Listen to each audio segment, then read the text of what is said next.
건강검진하면 맨날 책자만 두둑하게 주고 수치는 조금만 넘으면 바로 정밀검진 받으세요. 추가 검사 받으세요. 검진 항목은 어찌나 많은지 결과 보는데 신문보다 더 눈이 빠질 것 같아요. 그러나 실제로 진료실의 의사들은 신경도 안 씁니다. 좀 넘으면 아 그렇구나 하고 그냥 넘어가죠.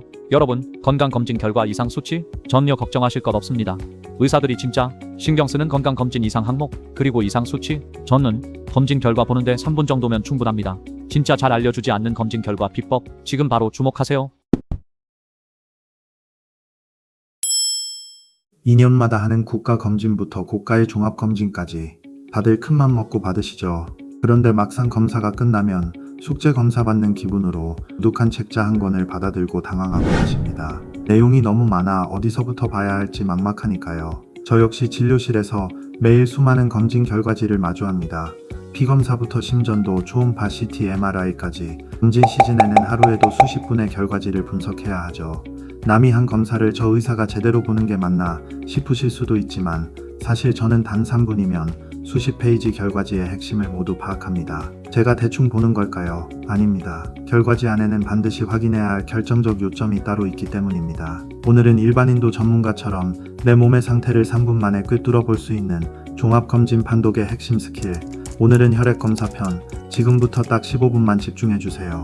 여러분의 결과지가 다르게 보이기 시작할 겁니다. 이제 본격적으로 결과지를 펼쳐보겠습니다. 제가 가지고 있는 이 형식은 우리나라에서 가장 많이 검진을 하는 기관의 형식입니다. 물론 우리나라 주요 검진 기관들의 양식은 조금씩 다르지만 우리가 반드시 확인해야 할 핵심 지표는 놀랍게도 거의 일치합니다. 저는 오늘 그 핵심에만 집중하겠습니다. 그런데 여러분, 건강검진 결과지를 볼 때 가장 큰 문제점이 뭔지 아십니까? 바로 검사실이 정해놓은 너무나 엄격한 참고치입니다. 예를 들어 볼까요? 결과지의 간 수치인 AST 정상 범위가 32까지인데 내 결과에 33이 찍혔다고 가정해 봅시다. 그럼 결과지에는 즉시 빨간 글씨로 간 기능 이상, 전문의 상담 요망이라는 무서운 문구가 뜹니다. AST는 참고치가 32까지인데 33이면 위험하고 31은 안전한 것일까요? 정상 범위에서 딱 1점만 넘겨도 간장 약 먹어야 하나 걱정하며 잠 못 이루는 분들 많으시죠? 결론부터 말씀드리면 아무 일도 일어나지 않습니다. 물론 혹시 모를 이상을 찾으려는 취지는 좋지만 현직 의사인 제가 보기엔 약간의 공포 마케팅이 가미된 측면도 없지 않습니다. 그래서 제가 오늘 그 막연한 공포를 확신으로 바꿔드리기 위해 신호등 판독법을 가져왔습니다. 초록불, 잠궈치를 살짝 넘겨도 안심해도 되는 수치, 노란불, 생활습관 교정이 필요한 주의 수치, 빨간불, 당장 병원으로 달려가야 하는 위험 수치. 이제 이 신호등을 가지고 여러분의 결과지 첫 장에 나오는 피검사부터 하나씩 해부해 보겠습니다. 순서는 제 진료실에서 가장 많이 들고 오시는 형식으로 진행하겠습니다. 기관마다 순서는 조금씩 다를 수 있으니 이 점 숙지하시면서 준비되셨나요? 바로 시작하겠습니다. 키나 체중, 혈압, 암과 청력 검사 등이 넘어가면 처음 나오는 피검사는 바로 혈중 콜레스테롤 수치와 당뇨 관련 수치입니다. 콜레스테롤은 항목이 참 많은데 딱 두 가지만 보세요. 총 콜레스테롤과 나쁜 콜레스테롤이라 불리는 LDL입니다. 기준은 이렇습니다. LDL은 130, 총 콜레스테롤은 235까지를 안전한 초록불로 봅니다. 이 둘 중 하나라도 높다면 그 높은 수치를 기준으로 삼으세요. 특히 LDL이 160을 넘어가면 그때부터는 혈관 건강에 경고등이 켜진 것으로 보고 관리에 집중해야 합니다. 하나 더 중성지방도 있죠. 이건 어제 뭘 먹었는지, 술을 마셨는지에 따라 변동이 아주 심합니다. 그래서 250까지는 일단 지켜봐도 됩니다. 하지만 만약 500이 넘었다면 이건 변수의 수준을 넘어선 겁니다. 췌장염 같은 합병증 위험이 있으니 반드시 전문적인 상담을 받으셔야 합니다. 이제 당뇨 검사를 볼까요? 결과지에 공복 혈당이 높게 나와서 덜컥 겁먹은 분들 많으시죠? 하지만 저는 혈당보다 당화혈색소를 훨씬 중요하게 봅니다. 혈당은 전날 먹은 음식이나 스트레스, 심지어 검진 당일의 긴장감 같은 변수 때문에 출렁이기 쉽거든요. 반면 당화혈색소는 지난 3개월간의 평균 성적표입니다. 일종의 공복 혈당은 스냅샷이고 당화혈색소는 동영상입니다. 자, 신호등을 보세요. 5.6%까지는 안전한 초록불입니다. 5.7부터는 노란불인 전당뇨 단계인데요. 아, 나 당뇨인가봐 하고 슬퍼할 단계가 아니라 관리를 시작하면 정상으로 돌아올 수 있는 기회라고 생각하셔야 합니다. 하지만 6.5를 넘었다면 그건 빨간불입니다. 이때는 당뇨일 가능성이 매우 높으니 지체하지 말고 바로 내과 진료를 받으셔야 합니다. 다음은 신장 기능입니다. 복잡한 수치 다 빼고 크레아티닌 하나만 확인하세요. 보통 1.3까지는 초록불입니다. 1.4부터는 노란불입니다. 하지만 1.6을 넘었다면 그건 빨간불입니다. 여기서 중요한 팁 하나, 평소 운동을 많이 해서 근육량이 남다른 분들 계시죠? 그런 분들은 근육에서 생성되는 크레아티닌 수치가 원래 높게 나옵니다. 이런 분들은 1.5까지도 정상으로 볼 수 있으니 내 몸 상태에 맞춰서 판독하는 지혜가 필요합니다. 다음은 많은 분이 정말 무서워하시는 췌장 수치입니다. 보통 아밀라아제 하나만 보거나 검진센터에 따라 리파아제를 같이 보기도 하죠. 리파아제가 있다면 췌장 상태를 더 정확히 알 수 있어 아주 좋습니다. 판독 기준은 이렇습니다. 아밀라아제 수치 100까지는 안전한 초록불입니다. 만약 100에서 300 사이라면 그건 노란불입니다. 이 구간은 췌장염일 수도 있지만 사실 침샘에 문제가 있거나 가벼운 염증 때문인 경우가 많거든요. 그러니 너무 걱정 마시고 추이를 지켜보세요. 하지만 300을 넘었다면 그건 빨간불입니다. 이때는 급성 췌장염의 신호일 수 있으니 지체 말고 복부 CT나 정밀 초음파를 통해 췌장 상태를 꼭 확인하셔야 합니다. 최근 젊은 층에서도 통풍 환자가 급증하면서 관심이 정말 뜨거운 요산 수치입니다. 결과지상 참고치는 보통 8까지 되어 있지만 저는 더 엄격하게 봅니다. 판독법은 아주 간단합니다. 7까지가 안전한 초록불입니다. 만약 7에서 8 사이라면 그건 노란불입니다. 당장 아프지 않아도 몸속에 요산이 쌓이고 있다는 무서운 신호죠. 하지만 8을 넘었다면 그건 빨간불입니다. 8이 넘는 순간부터 통풍 발작이 일어날 확률이 가파르게 올라가거든요.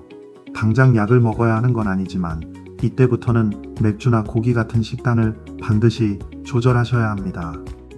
다음은 간 수치입니다.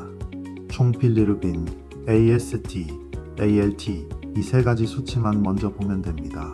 제가 진료실에서 실제로 적용하는 진짜 위험한 숫자 세 가지를 알려드릴게요. 간 수치인 AST와 ALT, 결과지에 40 넘었다고 빨간불 들어왔나요? 당황하지 마세요. 60까지는 초록불입니다. 어제 먹은 야식이나 감기약 때문에 잠깐 튄 것일 뿐 다음 검진 때 보셔도 됩니다. 하지만 60이 넘어가면 노란불입니다. 이때부터는 내 몸에 지방간이 쌓였는지 술이 과했는지 돌아보셔야 하고요. 만약 100을 넘었다면 그건 빨간불입니다. 의사들 사이에서도 간 수치 세 자릿수는 못 참지 이런 말도 있습니다. 이건 병원 가셔서 추가적인 검사나 상담이 무조건 필요한 수치입니다. 60, 100 이 수치 꼭 기억하세요. 다음은 황달 수치로 불리는 빌리루빈입니다. 주로 담즙의 순환과 관련된 수치인데요. 정상 기준이 1.1아 1.5만 나와도 덜컥 겁먹는 분들 계시죠? 제 진료실에서도 정말 많이 물어보시는 수치입니다. 총 빌리루빈 2.0까지는 초록불입니다. 전날 굶었거나 잠을 못 자도 이 정도는 충분히 올라갑니다. 하지만 2.5를 넘어가면 빨간불입니다. 이때부터는 눈 흰자가 노랗게 변하는 황달이 시작될 수 있고요. 담석이나 간염 가능성이 있으니 꼭 정밀 초음파를 받아보셔야 합니다. 나머지 수치들은 간 수치가 높을 때 참고용으로 보는 수치들입니다. 감마 GTP의 경우 음주를 하면 올라가는데 간 수치가 높을 때 그 원인을 찾아내는 데 큰 도움이 됩니다. 그러므로 우선은 제가 말씀드린 AST, ALT, 총 빌리루빈 이 세 가지만 보셔도 충분합니다. 간염 검사 결과를 보실 때는 세 가지 영문 약자를 확인하시면 됩니다. 먼저 B형 간염 항원인 HBS 항원, 그리고 C형 간염 항체인 HCV 항체, 이 수치들이 양성으로 나왔다면 현재 감염되어 있거나 노출되었을 가능성이 있으니 병원에서 추가 검사와 상담을 받으시는 것이 좋습니다. 반대로 B형 간염 항체인 HBS 항체가 문성이라면 B형 간염에 대한 면역력이 부족하다는 뜻입니다. 이 경우 예방 접종을 고려할 수 있는데요. 특히 의료인이나 가족 중에 B형 간염 환자가 있는 분들은 전문가와 상의해서 접종 여부를 결정하는 것이 권장됩니다. 하지만 그 외에는 저는 대부분 접종을 권유하지 않습니다.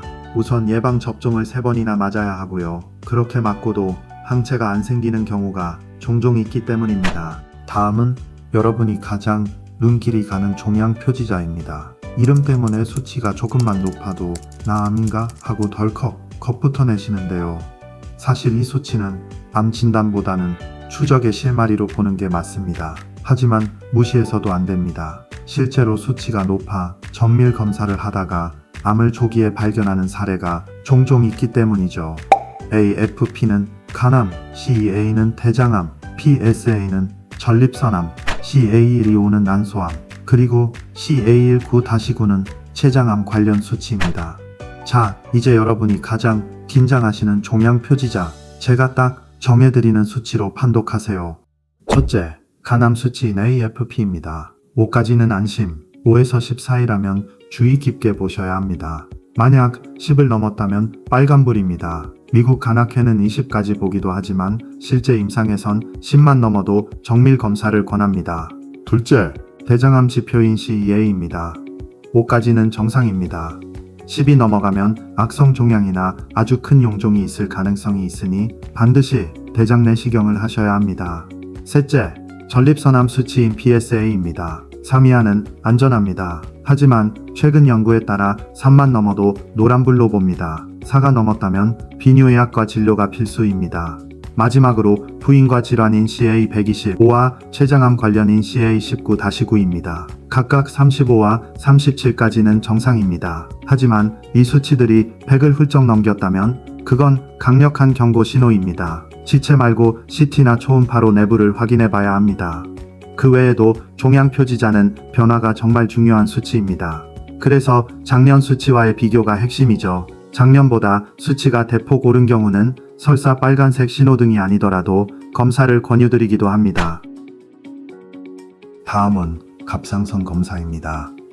결과지에 영어가 참 많죠. 다 필요 없고 딱 하나, TSH만 찾으세요. 우리 뇌가 갑상선에 명령을 내리는 호르몬인데 이게 가장 정확합니다. 자, 수치를 보세요. 0.4에서 4.04이라면 안전한 초록불입니다. 그런데 이 수치는 반대로 움직입니다. 잘 들으세요. TSH가 너무 낮은 0.1 미만이거나 반대로 10을 훌쩍 넘겼다면 그건 빨간불입니다.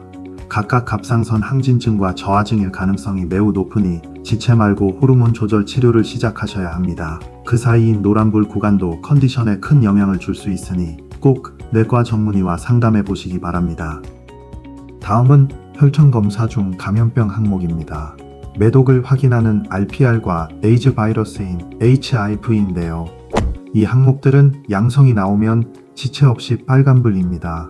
다만 건강검진은 아주 민감한 선별 검사라 실제 감염이 아닌데도 양성으로 나오는 위양성 사례가 꽤 많습니다. 결과지에 양성이 떴다고 너무 절망하지 마시고 즉시 병원을 방문해 확진 검사를 받으시는 것이 무엇보다 중요합니다.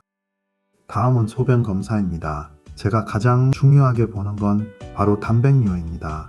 신장은 필터와 같아서 단백질이 빠져나가면 안 되는데 결과지에 1+가 나왔다면 그건 노란불입니다.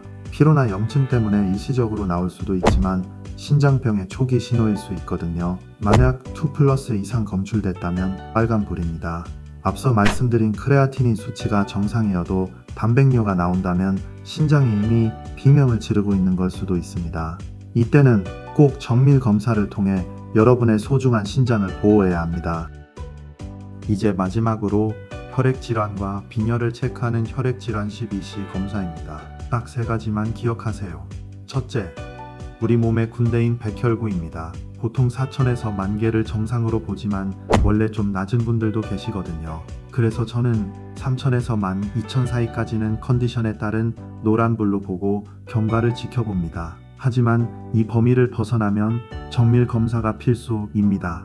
둘째, 빈혈 수치인 헤모글로빈입니다. 12하면 노란불, 8이하면 수혈이나 적극적인 치료가 필요한 빨간불입니다. 이때 주의할 점, 빈혈이 확인된 분들만 철분 수치를 따로 챙겨보시면 됩니다. 빈혈이 없다면 굳이 보실 필요 없어요. 셋째, 지혈을 담당하는 혈소판입니다. 10만에서 15만 사이는 노란불, 10만 미만으로 떨어지면 빨간불입니다. 멍이 잘 들거나 출혈이 생길 수 있으니 꼭 원인을 찾으셔야 합니다. 자, 지금까지 건강검진 결과지를 신호등으로 쫙 훑어봤습니다. 여러분, 결과지에 적힌 빨간 글씨에 너무 겁먹지 마세요. 검진 결과는요, 어디까지나 현재의 성적표일 뿐 확정된 미래가 아닙니다. 오늘 제가 알려드린 기준을 가지고 내 몸의 신호를 정확하게 읽어내신다면 여러분은 더 건강한 내일을 확실하게 만드실 수 있을 겁니다. 이 영상이 도움이 되셨다면 좋아요, 구독 꼭 한 번씩 부탁드립니다. 감사합니다.